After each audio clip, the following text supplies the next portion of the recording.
大家好，欢迎观看居家101，我是阿杜。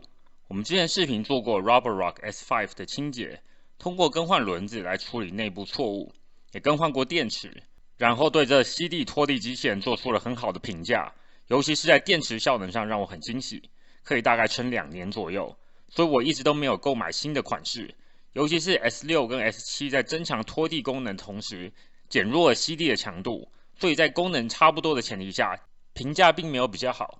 后来中国出了 Roborock G10， 多了洗抹布的功能，然后北美出了 Roborock S7 Max V Ultra， 有洗抹布和自动清理垃圾桶的功能，所以我开始考虑要升级。除此之外，它还加了摄像头和喇叭，不但可以用手机监控机器人，还可以用机器人说话。机器人在跟你说话。你是坏蛋吗？ S7 Max V Ultra 因为加了垃圾桶，所以把水箱变小了，而且这个版本非常贵，所以我最后决定要从中国寄一台 G10 来美国。缺点就是 G10 需要使用中国电话号码来注册，才能使用 App 的功能。S7 Max V Ultra 就不会有这个问题。我们这边就不说那一部分，主要说说这款跟 S5 相比有什么进化，然后这升级到底值不值得。这款的功能基本上 S7 Max V Ultra 都有，所以如果你在考虑 S7 Max V Ultra 也可以看看。那我们就开始吧。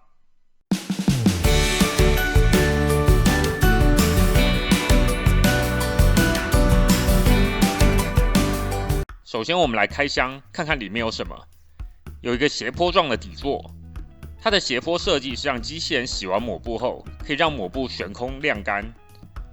有一个说明书，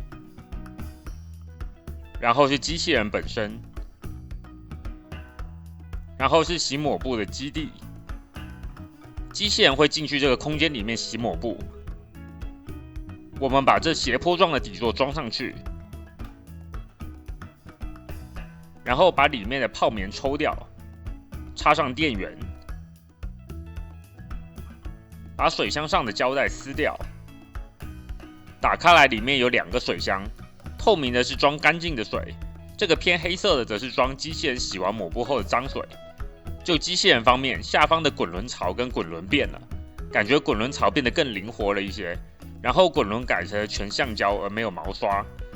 这改动在 S7 以上的版本也有，这是一个挺好的改动，因为以前毛刷版的滚轮过一阵子就会需要拿剪刀来清理，因为头发会缠进去，然后机器人就会卡住。这情况在橡胶滚轮虽然不是完全不会发生，但是情况很少。像我这次滚轮上有缠上头发，这基本上是我使用了半年左右第一次发生，而且就算发生了，机器人也没有卡住。不过要注意，就算不会卡住，这个滚轮还是需要清理的。我半年没有清，才发现这里面卡了不少头发。这滚轮跟以前的版本一样，有一边是可以直接拆下来的，不能拆下来的那边就会难清理一些。而且以前的滚轮可能因为毛刷的关系，吸的东西有一点大就会卡住，橡胶滚轮也比较不会有这个问题。至少之前完全将这支笔吸进去也没有卡住。滚轮槽打开的方法也和以前差不多，水箱和抹布的部分也变了。S5 的水箱是可以拿下来的，它旁边有2个按钮，两边一起按下去，水箱就可以拿下来。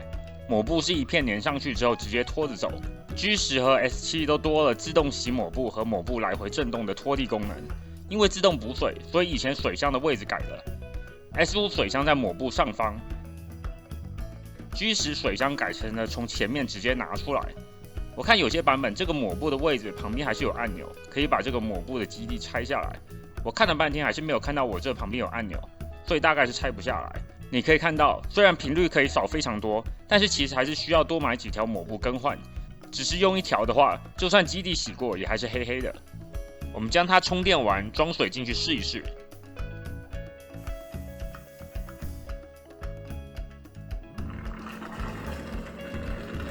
洗抹布的声音还挺大的。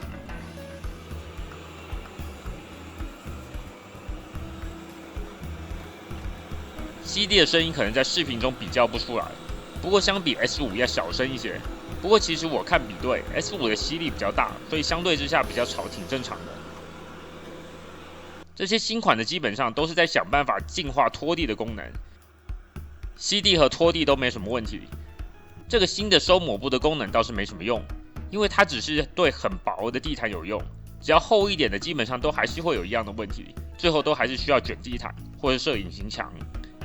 可以看得出来，这 G10的确可以比以前 S5更长时间的维持抹布的湿度，然后它拖一阵子之后会回去洗抹布，所以它不会最后一直使用脏抹布到处拖。依你的场地大小，洗的次数也可能会不一样。像我的1楼就需要在中途洗2次，然后最后洗完后它会再洗1次，也就是总共3次。这样洗的次数让我每2天就需要倒1次脏水，然后补充干净的水。不过可以省去 S5对水箱手动加水的过程，也不用另外洗抹布。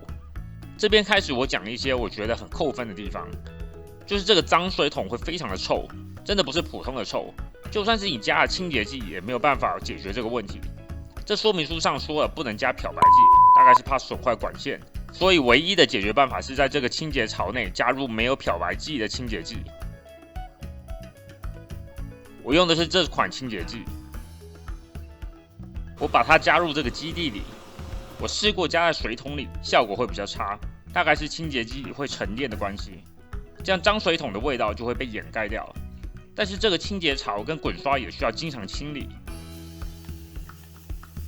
然后脏水桶内部也需要定期刷，不然残留的污垢味道在一不加清洁剂时马上就会显露出来。还有这个机器人只有出了基地才会吸地，所以基地底盘会有很多残渣要定期清理，不然会吸引蚂蚁。最后是这个垃圾箱，我不知道它是改了啥，不过以前 S5 垃圾箱垃圾一倒就出来了，这个 G10 垃圾基本上一定会卡在箱子里，然后我需要把它捞出来。这个垃圾箱过滤网拿出来的方式也变了，剩下的清洁方式跟以前没什么差别。学会了打开这个底盘后，换电池和轮子也都不困难了。虽然 G10 在拖地方面的确进化了，还有洗抹布还有定期补充水分也很好，整体上还是比 S5 更加方便一些。但是价钱要2倍以上的话，我个人觉得继续使用 S5 就可以了。因为就算拖地进化了，我还是可以看到一些顽固的污垢没有脱掉，但是这些污垢用手刮也没有那么难处理掉，所以我觉得就算进化了 ，S5 的性价比还是比较高一些。不过当然，大家如果资金充裕的话，还是可以升级一下。这些机器人非常智能，有很多很有用的功能，像是连 S5 它遇到楼梯都可以直接避开，不会直接掉下去。